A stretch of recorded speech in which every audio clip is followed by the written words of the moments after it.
आज बहुत अच्छा था, वो चटनी बहुत अच्छी थी, वो समोसा बहुत, वो चीज नहीं, बहुत कड़वी सब्जी थी, खीर तो बढ़िया थी। उसका चिंतन, मन कहेगा अरे चुप, अलग स्वाद ले, मखनी दाल का अलग, उसका अलग, अलग अलग, मिलने न पावे। हाँ, और यहां से प्रार्थना है आप सबसे कि हम लोग किसी भी इंद्रिय के विषय को उत्साह पूर्वक ना भोगे, शास्त्र सम्मत भी।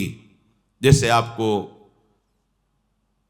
खान पान की सामग्री, अच्छी से अच्छी सामग्री है, कम मात्रा में लीजिए, उदासीन होकर पाइए, भगवत प्रसाद है बस प्राण पोषण के लिए, अच्छा, ऐसा नहीं होना चाहिए। यही उत्साह है, इंद्रियां उत्सुक हो, आज ये उत्सुक हो गई, अब क्या हुआ, उत्साह के साथ जैसे गीली या गर्म मोम में तत्काल छाप लग जाती है, ऐसे आपके अंतःकरण में विषय रस की छाप और बढ़ गई, और बढ़ गई। चले थे विषय रस मिटाने के लिए, और हमारी उल्टा गति हो रही, विषय रस और पुष्ट हो रहा है।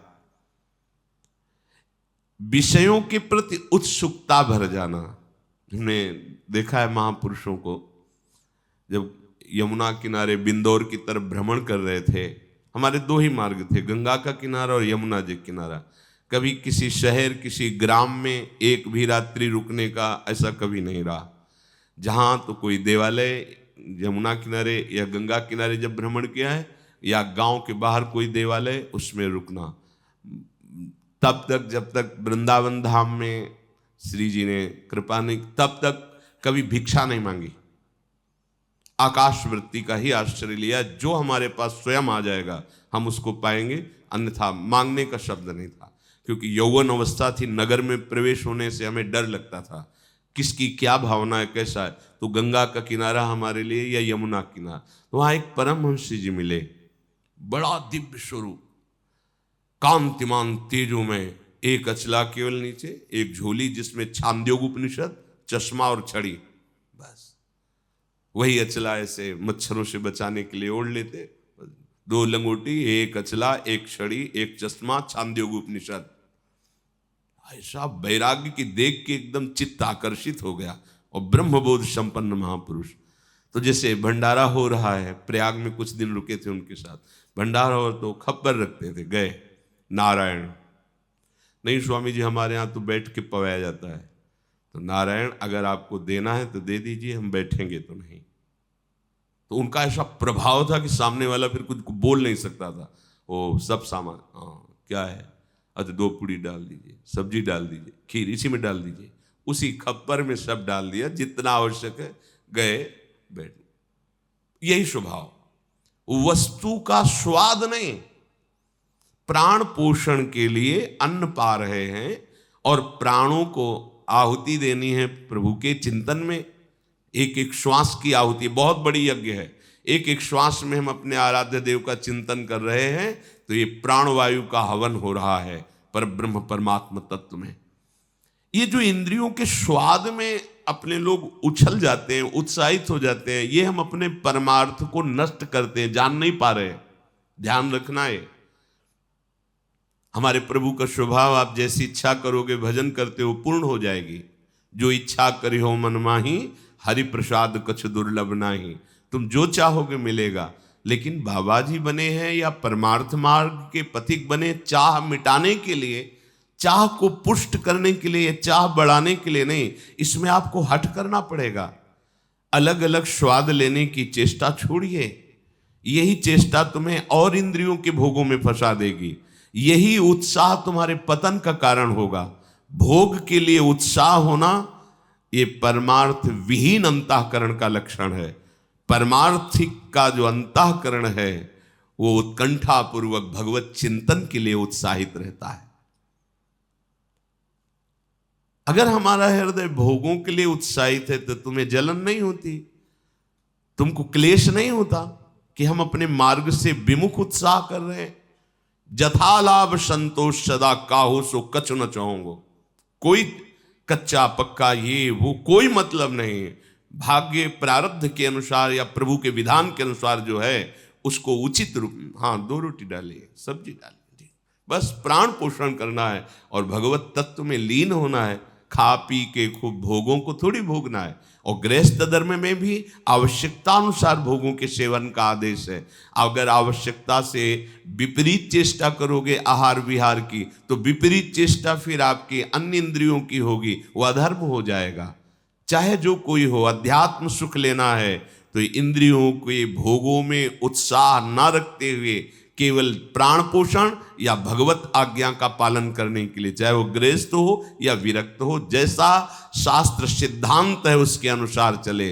उत्साह पूर्वक भजन करने में वृत्ति लगनी चाहिए। अधिक से अधिक वो 11 माला जपता है तो हम 21 माला जपे, 51 माला जपे, अधिक से अधिक उत्साह हो। नाम कीर्तन में, वाणी गायन में, संयम में, कम सोने में, कम खाने में, कम बोलने में, इसमें उत्साह हो। उत्साह पूर्वक प्रपंच वार्ता करने में, प्रपंच चिंतन करने में, भोगों को भोगने में, यह अध्यात्म मार्ग के पथिक का लक्षण नहीं। सबके अंदर इंद्रियों का विषयों के प्रति आकर्षण और उत्साह रहता है, इसी को नष्ट करना साधना है। मना कष्टानि इंद्रियाणि प्रकृति स्थानि कर्षति, उसी को उल्टा करना है हमको। प्रकृति की तरफ नहीं, परमात्मा की तरफ आकर्षित करना है। तो कमर कस के जब इस मार्ग में तुम चलोगे तो तुम्हें सहयोग मिलेगा, आराध्य देव का, गुरुदेव का बल मिलेगा, और उसी बल से हम आगे बढ़ते हैं।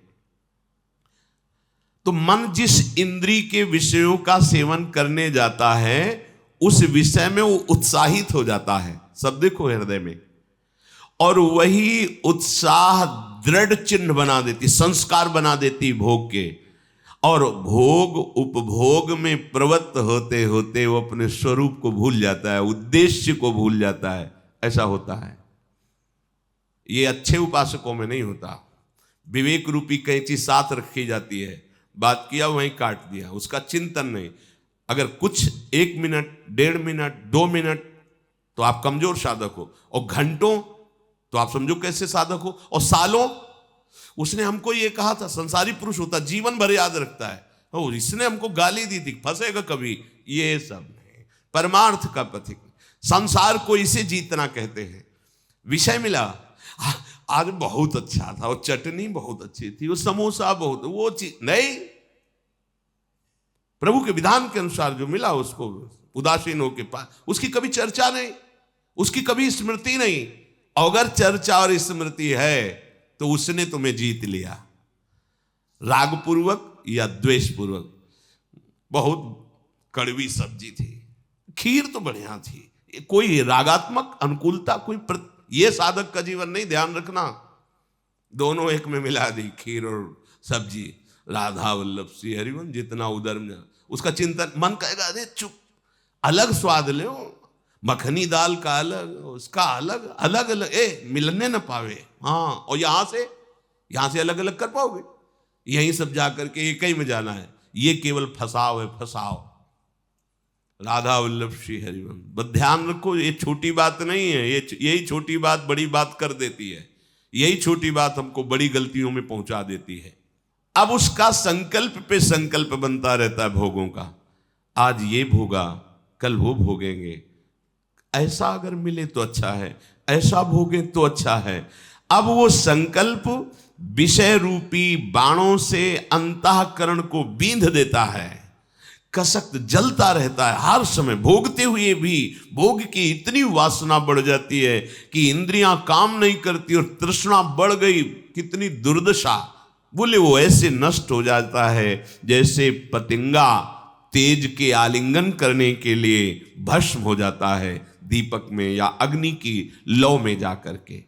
अब ये चक्र चल गया, भोग भोग से संस्कार, तृष्णा, वासना, कामना, इस प्रकार ये अविद्या और भोग कर्म का तृष्णा द्वारा ऐसे चक्र की रचना हुई कि अब वो संसार में बार बार नीच योनियों में जन्म लेता रहता है और महान दुख प्राप्त करता है।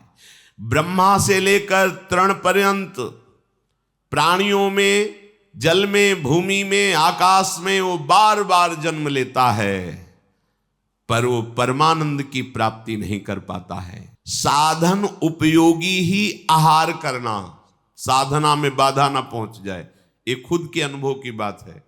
जब सात्विक भोजन दाल रोटी पाई जाती है और इतना नहीं अधिक मात्रा में कि वो हमें प्रमाद में लगा दे, तो भजन अच्छा होता है। और जब बहुत अच्छे अच्छे जो पदार्थ कहे गए वो पाए गए हैं, तो देखा गया है कि बुद्धि भजन में कम लगती है और नाना प्रकार की प्रापंचिक वृत्तियां जागृत होती हैं। एकाग्रता पूर्वक देखा अंतःकरण में कि जब जिनको अच्छे पदार्थ कहते हैं वो जब खाए जाते हैं तो बुद्धि रजोगुणात्मक होकर प्रापंचिक चिंतन में उत्साह बढ़ाती है। और जब सात्विक भोजन कम आहार किया जाता है तो भजन में निरंतर वृत्ति लगने का उत्साह बढ़ता है। इसीलिए यहां आदेश कर रहे हैं, कह रहे हैं यथा योग्य साधनोपयोगी आहार करना। कोई भी कुछ भी हो, संतोष से हमने सुना है, जैसे आपको पकवान या अच्छे पदार्थ बने हुए आप कम मात्रा में लीजिए, जितना रोज लेते हैं उससे भी कम मात्रा में, तो आपके अंदर कोई विकार नहीं होगा और प्राण पोषण हो गया। मानो आप 4 रोटी दाल सब्जी पाते हैं, किसी दिन पूड़ी पकवान बने, 2 पूड़ी लीजिए, थोड़ी सब्जी ले ली, हाँ थोड़ा सा मीठा ले, बस ठीक है, पाले। शाम की फिर रोटी पाले। अब दूसरे भाव में अगर हम पहुंचे तो पहले दिन तो 4 रोटी दाल पाते हैं, लेकिन जिस दिन अच्छे अच्छे पदार्थ तो यहां तक पा लिए। अब सारी की सारी ऊर्जा शक्ति पचाने में लगी हुई है, अब कब्ज हो गई है, गैस बन रही, भजन होगा। भैया आप पा के करोगे क्या, मलाई तो बनाओगे। और आप तो निर्मल सच्चिदानंद स्वरूप में स्थित होने के लिए निकले, बहुत सावधान। ये बार बार हम इसलिए करें कि यही हम फंस जाते हैं, खा खा के मर गए, अमरत्व को नहीं प्राप्त हुए। अगर उचित आहार और भजन करोगे तो अविनाशी स्वरूप हो, ये तुम्हें अनुभव में हो जाएगा, मरने का भय चला जाएगा। और आपसे अनुभव की बात कहते हैं कि कम आहार अधिक भजन तो बहुत बल देखा है, अध्यात्म बल, एकदम ऊर्जा शक्ति। कभी ऐसा किसी दिन महसूस नहीं हुआ कि आज उपवास किए हैं इसलिए, ऐसा कभी नहीं हुआ। क्योंकि ब्रह्मचर्य, अध्यात्म बल, एक अद्भुत ऊर्जा शक्ति। और जब डकार लेने की भी जगह नहीं रह गई है, पड़े रहो, इधर उधर टहलो, मानसिक चिंतन खराब हो। साधनोपयोगी उचित आहार,